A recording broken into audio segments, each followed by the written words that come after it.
டேய், என் மருமக இப்ப எங்கடா இருக்கா?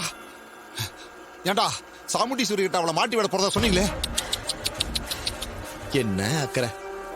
அதுக்குள்ள அதை தெரிஞ்சுக்கணும்னு ஆசை. டேய், நக்கலா பேசாத. என்ன நடந்துச்சுன்னு மரியாதையை சொல்லு. சித்தப்பு, உன் மருமக இருக்காங்களா? உன் மருமக இப்ப எங்க இருக்காங்க தெரியுமா? போலீஸ் லாக்கப்ல கம்பி எண்ணிக்கிட்டு இருக்காங்க. எது? என் மருமக லாக்கப்ல இருக்காளா? அட பாவிகளா, அவளை உள்ள தூக்கி வைக்க உங்களுக்கு எப்படா மனசு வந்துச்சு? சித்தப்பு, தப்பு செஞ்சா உள்ள போய் தானே ஆகணும். எவ்வளவு நாளைக்கு தான் எல்லாரும் ஏமாத்திட்டே இருக்க முடியும்? தங்கச்சி பாசத்தை காட்டி இவ்வளவு நாளா அத்தையை ஏமாத்திக்கிட்டே இருந்தாங்க. அவங்களும் தான் தங்கச்சி நமக்கு துரோகம் பண்ண மாட்டாங்கன்ற நம்பிக்கையில இருந்தாங்க. ஆனா இன்னைக்கு நாங்க எல்லா ஆதாரத்தையும் காட்டினதும் எங்க பெரிய அத்தை ரொம்ப அப்செட் ஆயிட்டாங்க. நாங்க எத்தனையோ தடவை அவங்க நிஜ முகத்தை பத்தி எடுத்து சொல்லியிருக்கோம். அப்பெல்லாம் எங்க பெரிய அத்தை நம்பல. ஏன் தெரியுமா? தங்கச்சி மேல அசைக்க முடியாத ஒரு நம்பிக்கை. அந்த நம்பிக்கை இன்னைக்கு சுக்குநூறா உடைஞ்சு போச்சு. எங்க அத்தை அப்படியே நொறுங்கி போயிட்டாங்க. அத்தை அவங்களையும் தான் பொண்ணு மாதிரிதான் நினைச்சு பாசம் காட்டினாங்க. அக்கறையாவும் பாத்துக்கிட்டாங்க. ஆனா அவங்க மனசுல வஞ்சத்தோட இருக்கிறத இன்னைக்குதான் தெரிஞ்சுக்கிட்டாங்க. நாம யாரு மேல அதிகம் பாசம் வைக்கிறோமோ அவங்க துரோகின்னு தெரிஞ்சா மனசு வலிக்க தானே செய்யும். அத்தை வேற வழி இல்லாம தான் அவங்கள போலீஸ்ல புடிச்சு கொடுத்துட்டாங்க. இத போய் உன் மகன் சிவனாண்டி இருக்கானே அவங்கிட்ட சொல்லு.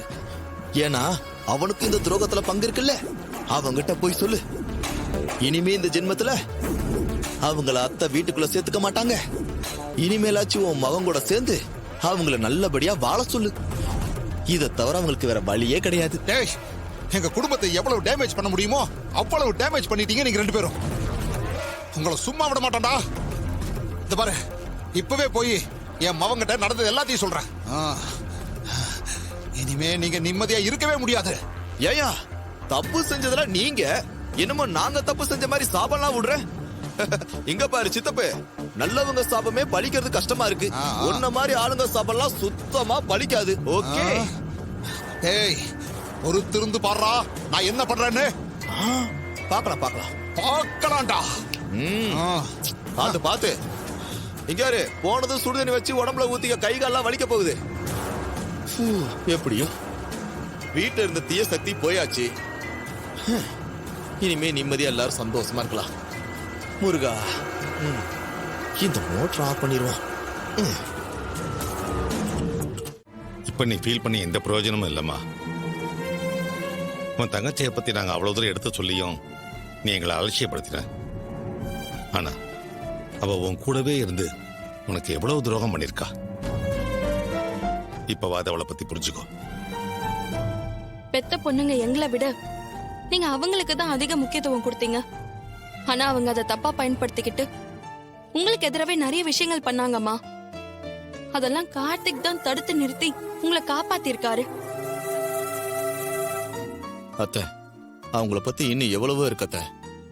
அதெல்லாம் சொன்னா நீங்க தாங்க மாட்டீங்க அத்தை.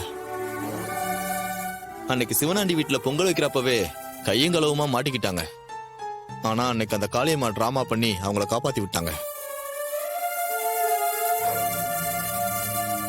இப்ப கூட நகைய அவங்க திருடிட்டு பழிய என் புருஷன் மேல போட்டாங்க. அத உங்களை நம்ப வைக்கிறதுக்காக தான் அந்த நகையெல்லாம் ஒரு ஆளை வச்சு அவரோட அம்மா சிலைக்கு பின்னாடி புதைச்சு வச்சுட்டாங்க.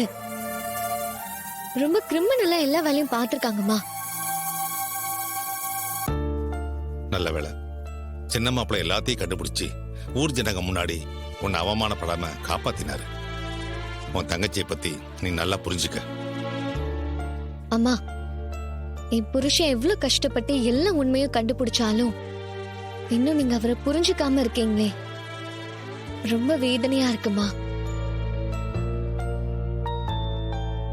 அம்மா, இப்ப கூட பத்திரிக்கைக்காரங்களை வர வச்சு உங்களுக்கும் நகை திருட்டுக்கும் எந்த சம்பந்தமும் இல்லைன்னு ஆதாரத்தோட நிரூபிச்சு அது பத்திரிகையிலயும் போட சொல்லிருக்காரு. மாமாவோட நல்ல குணத்தை புரிஞ்சுக்கோங்கம்மா. ஈஸ்வரி, எங்க அப்பா அம்மா மேல உள்ள வெறுப்ப மாப்பிள்ளை மேல காட்டாது. அது சரியில்லை. நம்ம குடும்பத்துல எல்லாரும் ஒத்துமையா இருக்கணும், சந்தோஷமா இருக்கணுங்கிறதுக்காகத்தான் நீ எவ்வளவு வெறுப்ப காட்டினாலும் அவரை எவ்வளவு அவமானப்படுத்தினாலும் அதை எல்லாத்தையும் தாங்கிட்டு இருக்காரு. இல்லன்னா அவருக்கு இருக்கிற பணத்துக்கும் செல்வாக்குக்கும் இதையெல்லாம் பொறுத்துக்கணுங்கிற அவசியமே அவருக்கு கிடையாது. அவர் பாசத்துக்கு கட்டுப்பட்டு இருக்கிறத நீ தப்பா புரிஞ்சிட்டு இருக்க.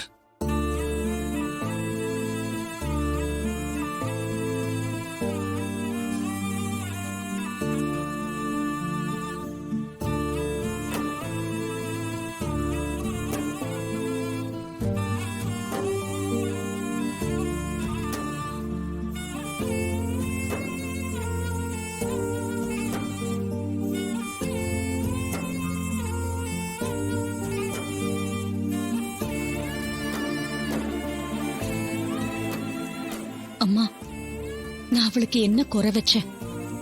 ஏன் இப்படி எல்லாம் நடந்துகிட்டா?